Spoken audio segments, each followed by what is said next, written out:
amintu waa goor barqa ah hadda indhahaynu waxay hayaan galeedhka sidoo kale halka waxaa ku ciyaaraya shabeello iyo harimacdo bal waxaan eegi doonaa khibradda iyo waayo-aragnimada uu leeyahay shabeelku iyo ubadkiisa siduu u ciyaarsiinayo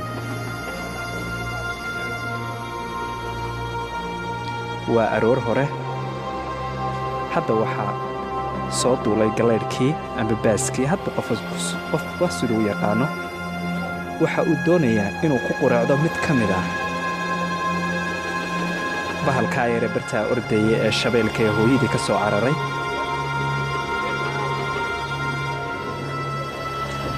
bahalkan soomaalida waxay tidhaahdaa indhihiisu waa laysar haddaba bal bahalkaa yar iyo baaskaas waxay kala yeelaan balaanu eegno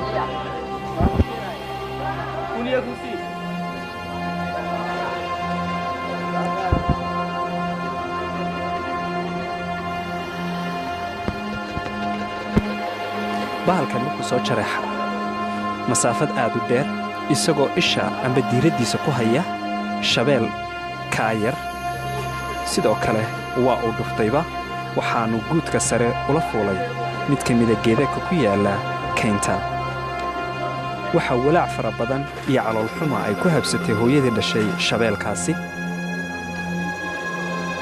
laakiin waxba uma tari karto mar hore naftii baaba ka baxday orod wuxuu isbidaysay ayaa hooyadii dhashay shabeelka yari ay ku soo kortay geedkii laakiin nasiib darro waxba umay tarin beer wax dhalay ayuunbaa garanaya ilmuhu waxa uu yahay laakiin nasiib darro meesha uu baasku u la koray ayaa waxa ay ahayd meel aad u dheer laan yaroo jilicsan taasi oo ay awoodi weyday hooyadii shabeelka dhashay inay soo fuusho beerka ayuu markaba kala baxay raqdeediina waa iska soo tuuray hadda weli waxaan bartankaga jirnaa barnaamijkeenna xayawaanaadka shabeelkii yaraa dhulka ayuu ku dhacay isagoo mayda hooyadii dhashayna baroor iyo tiiraanyo ayay la dul fadhiisatay geesta kale balaan eegno galeedhka iyo masaacagaleyda bal waxay kala yeelaan waxa uu ku qabtay saddexdiisa ciddiyood ee aadka u waaweyn waxaanuu tusay awoodda uu leeyahay inuu dhufto amba uu qaado haddase dagaal ba'an baa dhex maray isagiiyo abeensadii abeensadu waxa ay ka carartay waxaana nasiib wanaag ay ka gashay godkii ay ku noolayd taasna halkaas waxa uu ku waayay galeedhkii inuu beerka uu kala baxo masaacagaleydaasi waxaana carabkuu qorin qaadirka kuma siiya tiraahdaa soomaalidu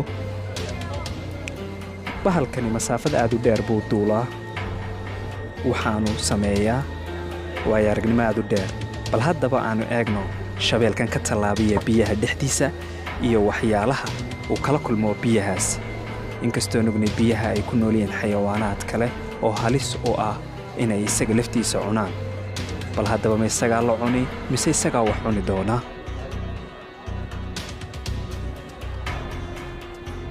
haddayn waxaan arkaynaa yaxaaskuna aad buu cadhaysan yahay waxaanu u baahan yahay waxa uu ku quraacdo subaxnimadan saakaa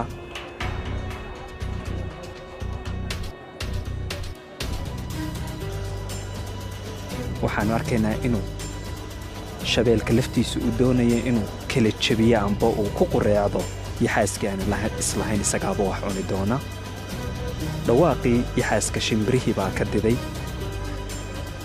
waa isla rafanayaan bal biyihii buu la galay biyaha waxaan ognahay inuu yaxaasku ku nool yahay uu awood aad u badan ku leeyahay shabeelkuna uu dibadda awood fara badan ku leeyahay ilaahayba subxaana wa tacaala xayawaanba meel buu ku uumay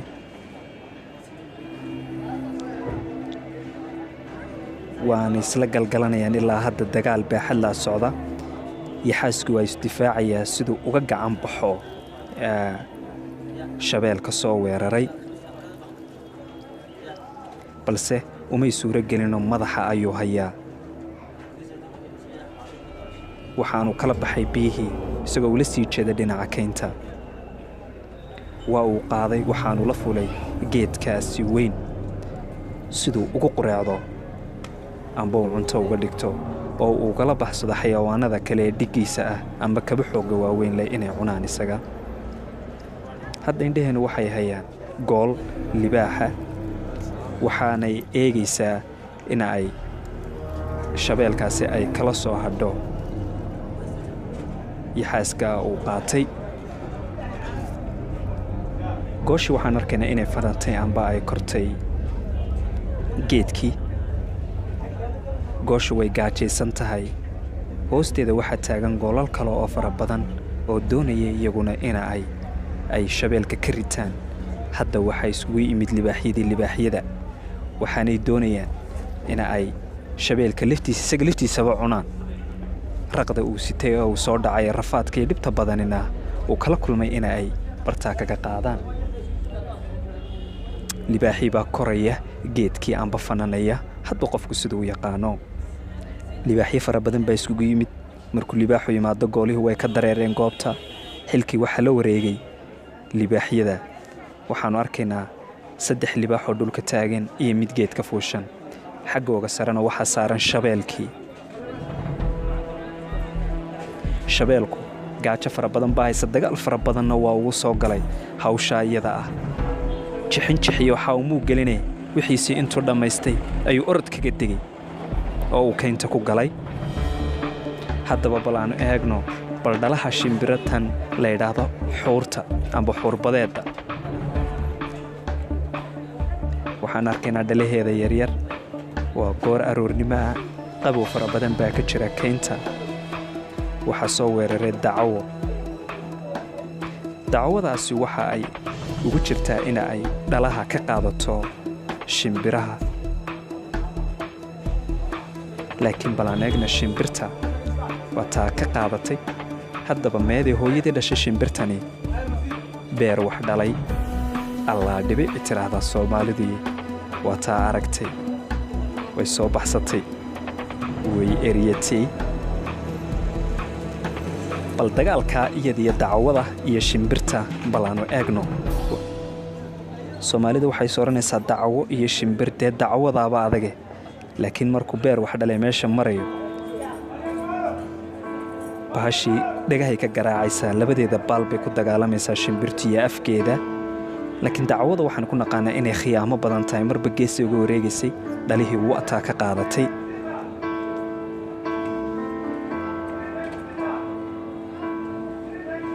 waanay kala oroday.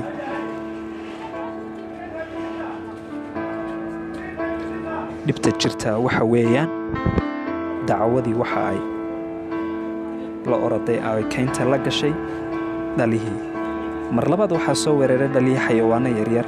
waxaanay ka gurteen dhalihii. waa taa qaylinaysa. gurmad bay u baahantay, laakiin cid iyo ciirsi ina way ka weeday shimbirihii dhiggeeda ahaa ee kala difaaci lahaa dhalaheedaa la qaatay. bal haddanna aanu eegno xayawaanada halista badan oo uu ka mid yahay shabeelku. shabeelku waxa uu gaadayaa lo' dibadeedkana waxa ay doonayaan in ay ka cararaan oo ay ka faagaan aagga bahalkan uu kaga soo ordaya amba uu kaga soo beegan yahay, iyagoo naftooda badbaadsanaya. jaanta ayay cidhibta dhigeen. soomaalidu waxay tidhaahdaa naftu orod bay kugu aamintaa. waxa orod iyo awood ay hayeen ay lo' dibadeedku dhammaantood ay isku daba yaaceen. laakiin mid ka mid ah ayay qabteen. waa uu isdifaacay, laakiin nasiib darro lug buu ka jabay. way hareereeyeen. bal haddaba bal waxay kala yeelaan ayaanu eegi doonaa. ma la cuni doonaa mise nasiibkiisu waa badbaadin doonaa. lug buu ka jaban yahay, ma awoodo inuu baxsado. se haddana waxa uu samaynayaa inuu isdifaaco inta itaalkiisu yahay. lo'dii kale way anfariirtay markii lala hadhay mid ka mida saaxiibadood. marba dhinac bay ka mareen. shabeelku waa wax aad u khiyaamo badan, waanu awood badan yahay. hadduu hal mar luqunta ka haleelo, luquntuu kala jebinayaa. laakiin intaanu luqunta aanu kala jebinin ayaaba uu ka cararayba goobtii ay labada harimacad ay joogeen, waxaanu uu u tegey saaxiibbadiisii kale.